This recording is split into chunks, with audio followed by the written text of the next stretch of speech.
अस्सलाम वालेकुम रहमतुल्लाहि बरकातहू। निर्भया का इलाज कर रहे डॉक्टर ने कहा था 20 साल में नहीं देखा ऐसा केस, क्या काटे क्या जोड़े, समझ से परे है। चलिए जानते हैं पूरी स्टोरी जानने से पहले मेरे चैनल को सब्सक्राइब कर दीजिए, लाइक कर दीजिए। निर्भया के दोषियों को फांसी की सज़ा के लिए 20 मार्च की तारीख तय की गई थी। इससे पहले निर्भया की मां आशा देवी ने कई हैरान करने वाले खुलासे किए हैं। निर्भया के दोषियों की फांसी का इंतजार पूरे देश को था। कोर्ट ने 20 मार्च की तारीख उनके दोषियों की फांसी की सजा के लिए मुकर्रर की थी। 7 साल पहले निर्भया के साथ दिल्ली की सड़कों पर हुई दरिंदगी की कहानी आज भी लोगों के दिलो दिमाग में शिहरन पैदा कर देती है।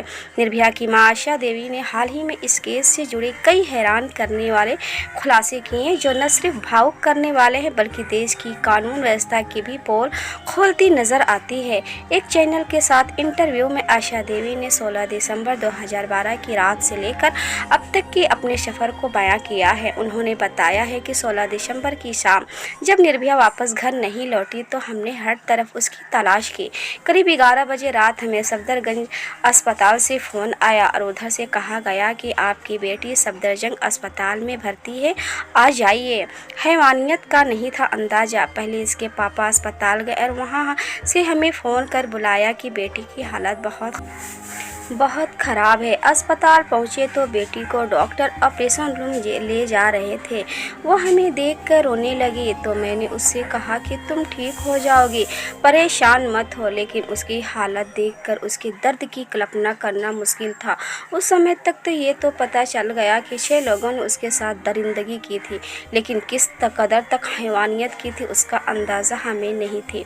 जब डॉक्टर ने कहा अब चमत्कार ही की उम्मीद है, ऑपरेशन रूम में उसे ले गए और फिर हमारा समय काटना मुश्किल हो रहा था। सीनियर डॉक्टर ने आकर बताया कि उन्हें 20 साल इस पेशे के काम करते हुए हो गए, लेकिन ऐसा केस आज तक कभी नहीं आया। उन्हें समझ नहीं आ रहा कि निर्भया के शरीर की किस पार्ट का पहले ऑपरेशन किया जाए। डॉक्टर ने आश्वासन दिया कि उसकी हालत बहुत गंभीर है, लेकिन वो अपनी तरफ से पूरी कोशिश कर रहे हैं।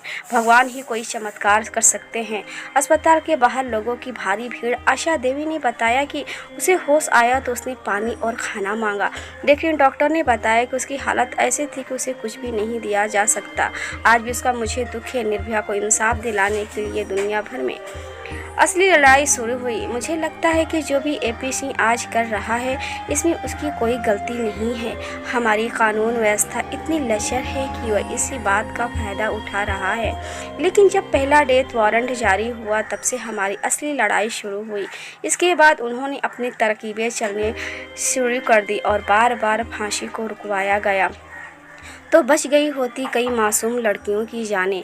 हैरानी इस बात की है कि जब तक किसी बात का इंतज़ार हो रहा है कि उन्हें फांसी नहीं दी जा रही है। कई केस मेरे पास आए कि अपराधियों ने बलात्कार पीड़िताओं को धमकी दी थी अगर उन्हें आवाज़ उठानी तो निर्भया के जैसा हाल होगा।